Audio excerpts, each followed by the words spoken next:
Mahuva Savarkundla state highway road ઉપર મસ્ત મોટું તળાવ ભરાઈ જતા પાણીનું ભરાઈ જતા રાહદારી અને વાહન ચાલકોમાં ભારે હાલાકીનો સામનો કરવાનો વારો આવી ચૂક્યો.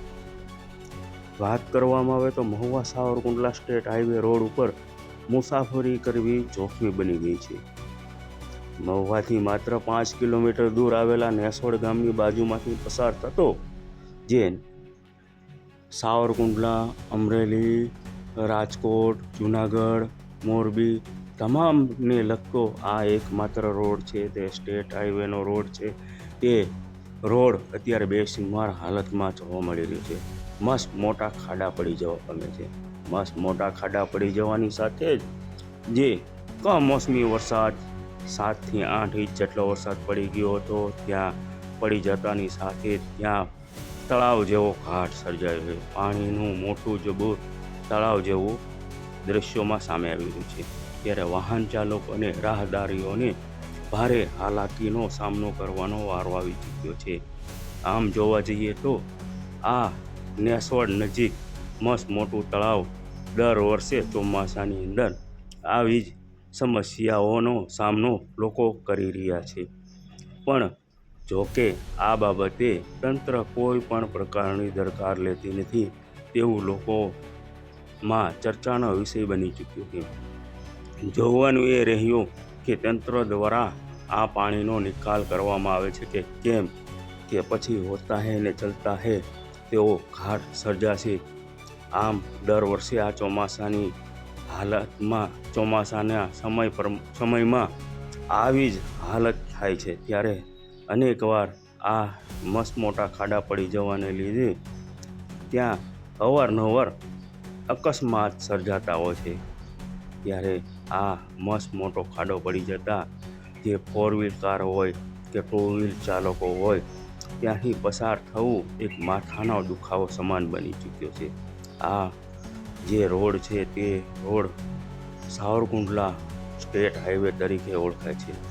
જે આ મસ્ત મોટા ખાડા પડી જવાથી નાના વાહન ચાલકોને ભારે હાલાકી ભોગવવાનો વારો આવી ચૂક્યા છે. આપ દ્રશ્યોમાં જોઈ રહ્યા છો તે મહુવા નેસોડ નજીક જે રોડ છે તેના દ્રશ્યો છે. તે હવે જોવાનું રહ્યું કે તંત્રનું પેટમાં પાણી હલશે કે કેમ, હવે એ જોવાનું રહ્યું.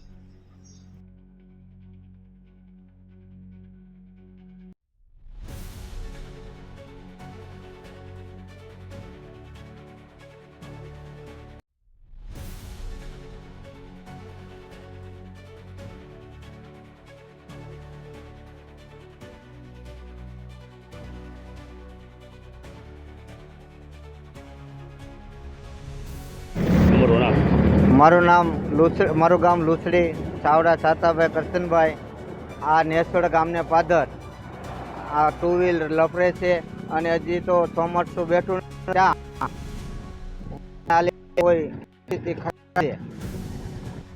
કોઈ પણને દવાખાને જવું હોય તો ફરવા જવું પડે. તાઈનું તાઈ ઠેઠ રાજુલા લઈ જવું પડે. અહીં વાહને કોઈ આવી એક એમ નથી ચોમાસામાં. આવી પરિસ્થિતિ બહુ ખરાબ છે. કોઈક નાગરિક જાગે તો થાય ભાઈ. આ પરિસ્થિતિ બહુ ખરાબ છે. મારું નામ જસુભાઈ. પરિસ્થિતિ જો આ રોડ રસ્તા અને આ કારણે આમાં કયેક માણસો દુઃખી છે, આમાં પડે છે. બહેનું દીકરીઓ કોઈકને બેઠેલી હોય એ હંધા પડે છે. એટલે મારું એ કહેવાનું કે ભાઈ રોડ રસ્તા જરી ખારા કરે ને તો વધુમાં વધુ સારું. આ પરિસ્થિતિ જોઈને મને એવું લાગે છે કે આવતી હતી ઓલીમાં જરીક આમ ઓલું રહે ખરું કે આમાં કેમ જીવવું એવી તકલીફ છે. બસ મારું એ કહેવાનું છે કે રોડ રસ્તા સારા બની જાય ને તો બસ છે. પરમાર પ્રવીણભાઈ નામ છે, પીપીભાઈ.